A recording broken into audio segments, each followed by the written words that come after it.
everyone. Today, we're diving into a cornerstone of 20th century philosophy, W.V.O. Quine's critique of empiricism. In his seminal essay, Two Dogmas of Empiricism, Quine challenges two foundational beliefs, or dogmas, of the empiricist tradition. Empiricism is the view that knowledge primarily comes from sensory experience. Philosophers like Hume and the logical positivists emphasize this, constructing elaborate systems of meaning and verification rooted in empirical data. But Quine thought that some of these ideas rested on shaky ground. His essay identifies two dogmas and argues for their rejection. The first dogma is the belief in a sharp distinction between analytic and synthetic statements. Analytic statements, like all bachelors are unmarried, are true by definition and don't rely on the world for their truth. Synthetic statements, like the cat is on the mat, require observation to determine their truth. Logical positivists use this distinction to build their philosophy of language. Quine challenges this. He argues that the boundary between analytic and synthetic is unclear and even artificial. For example, how do we define analytic? Logical positivists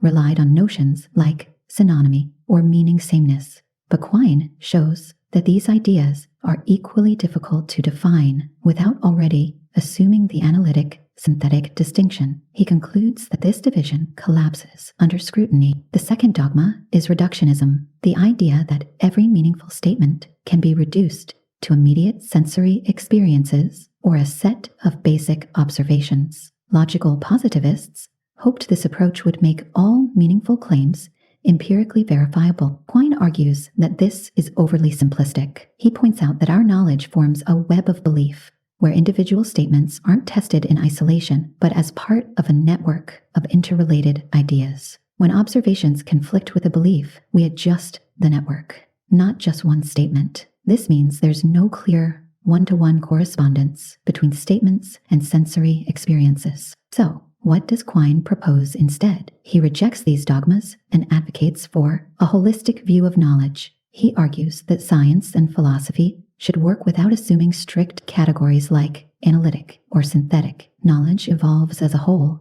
and even foundational principles, like logic, are subject to revision if the web of belief demands it. Quine's postulate is to embrace empiricism without clinging to these dogmas.